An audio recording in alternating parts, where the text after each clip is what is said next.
तो आज की इस क्लास में हम पढ़ रहे हैं power of accommodation. Power of accommodation को समझने से पहले तीन चीज़ें देख लेते हैं। नंबर वन फार पॉइंट, और नंबर टू नियर पॉइंट, और तीसरा जो है रेंज।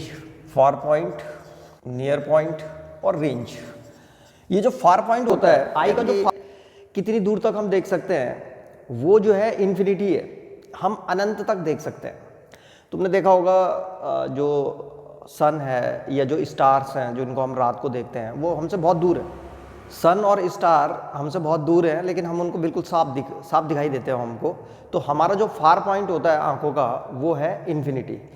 और जो नियर पॉइंट होता है हमारा, नियर पॉइंट यानी कि हम नज़दीक कितना देख सकते हैं, तो हमारा जो नज़दीक का पॉइंट है वो है 25 सेंटीमीटर। 25 सेंटीमीटर तक हम बिल्कुल साफ देख सकते हैं। उसके बाद अगर हम बुक को और आगे लाएँ, 25 सेंटीमीटर से अगर आगे लाओगे तो फिर उसकी जो इमेज होती है वो क्लियर नहीं बनती, फिर हमें धुंधला सा दिखने लग जाता है।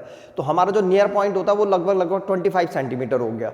और जो हमारी रेंज है, रेंज हमारी क्या हो गई, रेंज हो गई हमारी 25 सेंटीमीटर से लेकर के और कहाँ तक, टू इन्फिनिटी। ये रेंज हो गई। नियर पॉइंट हो गया हमारा 25 सेंटीमीटर, 25 सेंटीमीटर तक बिल्कुल साफ दिखाई देता हमें। और जो फार पॉइंट है हमारा वो है इन्फिनिटी, अनंत तक देख सकते हैं। तो जो हमारी रेंज होती है वो 25 सेंटीमीटर से लेकर के इन्फिनिटी तक है, यानी कि हम 25 सेंटीमीटर से लेकर के इन्फिनिटी तक बिल्कुल क्लियर देख सकते हैं। जो नॉर्मल आई होती है उनके लिए है ये, जिनकी आंखें बिल्कुल ठीक हो उनके लिए जो है जो रेंज है वो 25 सेंटीमीटर से लेकर के इन्फिनिटी तक है। लेकिन ये होता कैसा है, तो इसके पीछे पावर ऑफ एकोमोडेशन है। पावर ऑफ एकोमोडेशन की वजह से हम नज़दीक की चीज़ों को भी साफ देख लेते हैं और दूर की भी चीज़ों को साफ देख लेते हैं। तो ये पावर ऑफ एकोमोडेशन क्या है, इसको थोड़ा समझ लेते हैं। देखो, ये हमारी आंखों का लेंस है। हमें पता है हमारी आंखों में जो है कौन सा लेंस लगा होता है, कॉन्वेक्स लेंस। ये कॉन्वेक्स लेंस है और यहाँ पे होता है रेटिना। ये रेटिना है। यहाँ पे एक फॉर्मूला होता था ना लेंस का, 1/f is equal to 1/v minus 1/u। ये जो है किस में रिलेशन है, ये f जो है फोकल लेंथ है, v जो है डिस्टेंस ऑफ इमेज है, और u जो है डिस्टेंस ऑफ ऑब्जेक्ट है। तो ये हमारी आंखों में लेंस है और ये रेटिना है। तो लेंस क्या करता है कि रेटिना पे इमेज बनानी पड़ती है उसको। तो इसका मतलब ये हुआ कि लेंस से लेकर के और रेटिना तक का जो डिस्टेंस है उसको क्या लेना पड़ेगा हमको, ये इमेज है ना, इमेज का डिस्टेंस है। तो ये तो हो गया v है ये। तो इसका मतलब ये हुआ कि हमारी आंखों में v तो कांस्टेंट होता है, ये तो चेंज नहीं होता। और u जो है वो डिस्टेंस ऑफ ऑब्जेक्ट है। यहाँ पे अगर कोई ऑब्जेक्ट रखा हुआ है तो उसकी इमेज भी रेटिना पे बनानी है, इसको लेंस को। अगर यहाँ पे रखा हुआ है तो भी उसको जो है कहाँ बनानी है, रेटिना में बनानी है। तो इसका मतलब u चेंज हो रहा है, इसका मतलब v कांस्टेंट है और u चेंज हो रहा है। तो अगर u चेंज होगा तो ये f भी चेंज होगा। भाई ये v कांस्टेंट हो गया, चलो इसको थोड़ी देर के लिए हम जो है x ले लेते हैं। ये इस फॉर्मूले में मान लो कि ये जो डिस्टेंस है लेंस से लेकर के रेटिना तक का वो x है, फिक्स v की जगह में मैं अब x रख रहा हूँ। तो ये हो जाएगा 1/f is equal to 1/x minus 1/u। ये फॉर्मूला हमें बताता है कि अगर u चेंज होगा, u का मतलब हो गया डिस्टेंस ऑफ ऑब्जेक्ट, तो उसके लिए फोकल लेंथ को भी चेंज करना पड़ेगा। अगर जब यहाँ पे ऑब्जेक्ट रहता है तब इस लेंस की फोकल लेंथ कुछ और होगी, जब यहाँ पे रहेगा तब इस लेंस की फोकल लेंथ और होगी। अगर इसको रेटिना पे ही इमेज बनाना है तो ये काम कैसे करता होगा, ये लेंस अपनी फोकल लेंथ को चेंज करता है। तो एक चीज बिल्कुल स्पष्ट है, इसका मतलब लेंस अपनी फोकल लेंथ को चेंज करता है, यानी कि इसके अंदर ये एबिलिटी है कि ये अपने फोकल लेंथ को चेंज कर सकता है। बस इसी को बोलते हैं पावर ऑफ एकोमोडेशन। तो लेंस जो है ऑब्जेक्ट के हिसाब से, क्योंकि उसको रेटिना पे इमेज बनानी पड़ती है, अपनी फोकल लेंथ को चेंज कर सकता है। इसी को बोलते हैं पावर ऑफ एकोमोडेशन।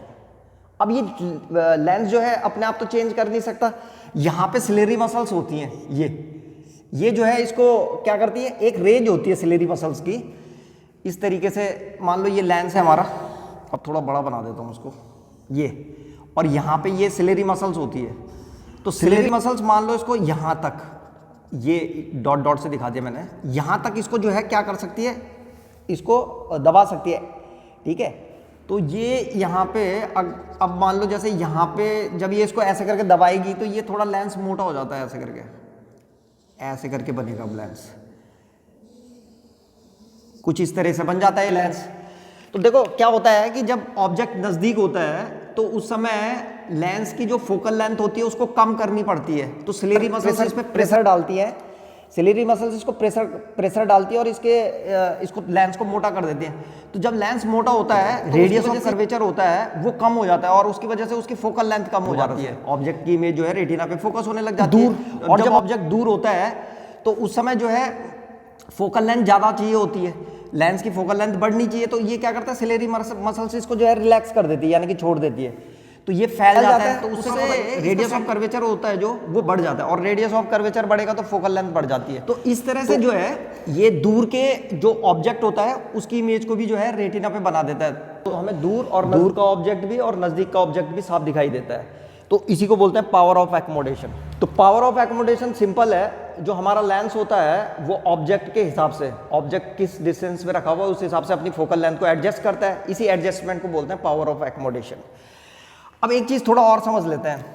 यहाँ पे तुम देख रहे होंगे ये सिलेरी मसल्स है, ये और ये सिलेरी मसल्स की एक लिमिट होती है। सिलेरी मसल्स इसको केवल यहाँ तक क्या कर सकती है, इसको दबा सकती है। ये नहीं कि पूरा सिलेरी मसल्स ने पूरा लेंस ही दबा दिया ऐसे करके।